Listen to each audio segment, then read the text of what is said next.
연산군은 성종과 다르게 중앙에서 훈구와 사림을 적당히 조율해주고 갈등을 조정해주는 게 아니라 편가르기를 하고 오히려 싸움을 붙이게 돼요. 그 과정에서 훈구와 사림 중 아직은 힘이 좀 더 약했던 사림파가 대대적으로 4번에 걸쳐 재앙과도 같은 화를 입게 되는데요. 이 사건을 사림들이 크게 화를 입었다 해서 사화라고 하고요.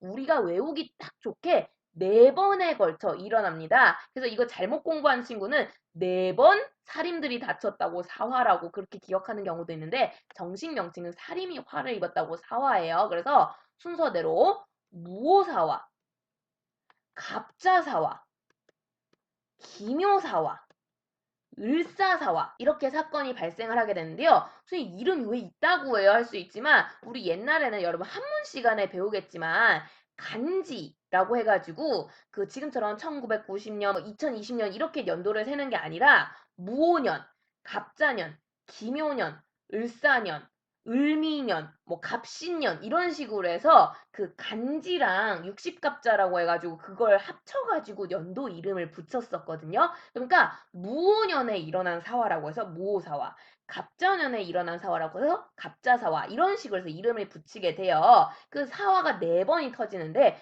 그 중에서도 무려 2번, 절반에 해당하는 횟수가 연산군 시기에 발생을 하게 됩니다. 그럼 연산군은 왜 이런 짓거리를 하게 되었느냐라는 건데요. 바로 이 성종사후 연산군이 즉위를 할 때 이 연산군은 조선 왕조에서 흔히 보기 좀 힘든 케이스거든요. 어린 나이에 장남, 큰아들이란 이유로 세자로 책봉이 돼서 끊임없이 정치적 훈련을 받으면서 왕으로서 즉위를 했던 심지어 엄마도 후궁이 아니야. 떳떳한 중전이셔. 요런 식의 출신을 가진 임금 실은 조선 역사 뒤져보면 생각보다 없거든요. 좀 이렇게 정상적인 첫 부인한테서 큰아들을 얻어가지고 세자로 임명해서 된 케이스가 많지가 않거든. 그래서 연산군이 세자로 임명돼서 어렸을 때부터 그래서 기대를 많이 받던 왕자인데 그 어렸을 때부터 오냐 오냐 둥가둥가 하면서 좀 떠받들어주는 그런 왕자로서 컸던 거죠. 그리고 연산군이 이제 어느 정도 머리가 커서 그럼 나는 앞으로 어떤 왕이 되면 좋을까? 아, 신하들이 우리 아빠 성종이 되게 훌륭한 임금이라고 칭송을 하던데 아빠처럼 왕을 하면 될까? 그러면서 연산군이 아버지 관찰을 되게 열심히 해요, 어렸을 때부터. 근데 연산군 입장에서는 아빠가 좀 또라이 같은 왕 같은 거야. 왜냐하면 그 성종은 조선왕조 실톡 그 만화책 보신 분들은 더 잘 이해할 수 있는데 어렸을 때부터 경연, 서연 같은 걸 거치면서 끊임없이 왕은 함부로 나대면 안 돼. 왕은 막 무자비하게 탄압하면 안 돼. 왕은 항상 신하랑 소통하면서 신하들의 이야기를 경청해야 돼. 이런 것들을 끊임없이 훈련받다 보니까 신하들의 말에 노를 잘 못하는 임금이 성종이었어요. 성종이 훈구와 사림의 이야기를 적절히 수용하면서 중간에서 중계를 잘했기에 망정이지 솔직히 잘못하면 휘둘리는 임금이 될 뻔했기도 하거든요. 그 정도로 신하들의 말에 함부로 노를 못해. 그래서 되게 유명한 케이스가 성종이 옛날부터 동물 애호가로 유명하거든요. 동물 너무 좋아해. 너무 좋아해서 제발 신하들아 부탁이다. 나 진짜 애완동물 딱 한 마리만 기르자. 반려동물 하나만 있었으면 좋겠어. 간청을 하고 그렇게 간청을 하는데 신하들이 아니되옵니다 전하니까 결국엔 포기를 했어요. 이 연산군이 보기엔 이게 너무 이상한 거야. 아빠가 왕으로서 일을 잘하면 되지. 애완동물 하나 기르는 것까지 신하들의 동의를 일일이 구해야 되는 거야? 이건 좀 제정신이 아닌 것 같은데 연산군은 그렇게 생각해요.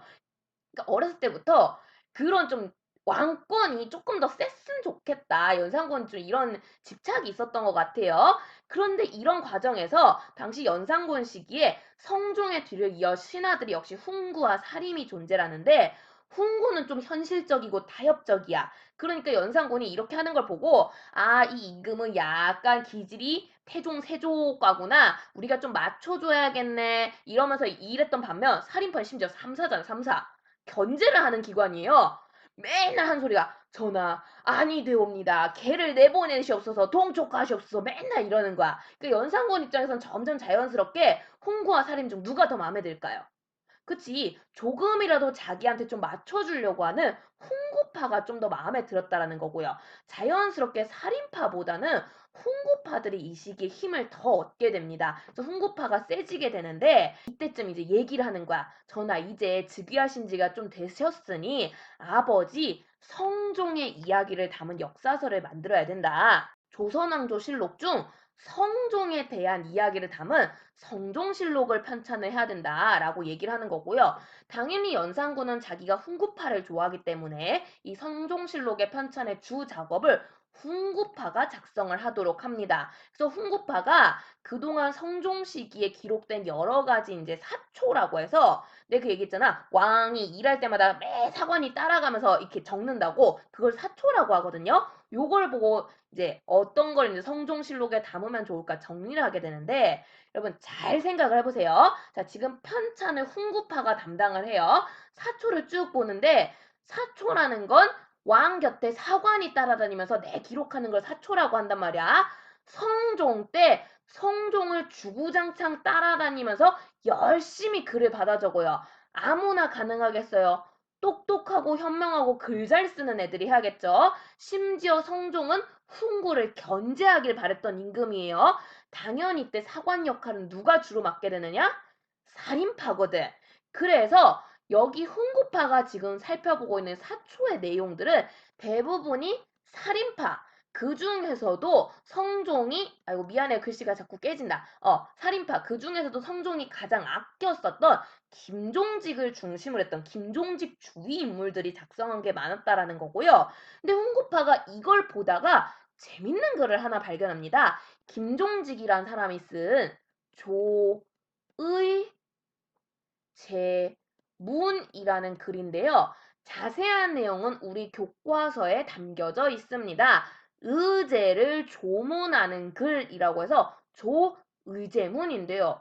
아니 우리 조선 역사의 의제가 뭐지? 할 수 있지만 그러니까 이 조선왕조실록이 대단하다고 하는 것 중에 하나가 그냥 역사서를 사실 있는 그대로 적는 게 아니라 사관이 그 왕의 행동을 보다가 그 신이 느낀 점 같은 걸 같이 기록을 할 수 있게 해주거든요. 왜냐면 기록이라는 건 사람의 생각이 들어갈 수밖에 없기 때문에 자신의 입장을 밝히는 거야. 나는 이런 사람이라 이 행동을 보고 이렇게 느꼈다. 그래서 김종직이 성종의 정치 과정에서 떠오르는 사건이 있어서 중국사에 의제라는 사람이 관련해서 기억이 난다라고 하면서 조의제문이라는 글을 쓰는데 교과서에도 있지만 이게 무슨 글이냐?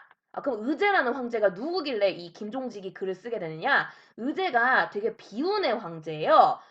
어린 나이에 황제로 즉위했다가 숙부 손에 죽임을 당한 자기 큰아버지가 자기를 죽여버려서 황제 자리에서 몰려나게 됐던 그런 황제거든요. 그러니까 김종직이 어떤 사건이 있어서 그걸 보다가 갑자기 이렇게 숙부에게 죽은 의제의 안타까움이 떠오른다 하면서 의제 너무 불쌍해하고 글을 써놓은 거야. 근데 훈구파가 보니까 이게 해석하기가 묘한 거야. 숙부가 조카를 죽인 게 불쌍하다고 생각해.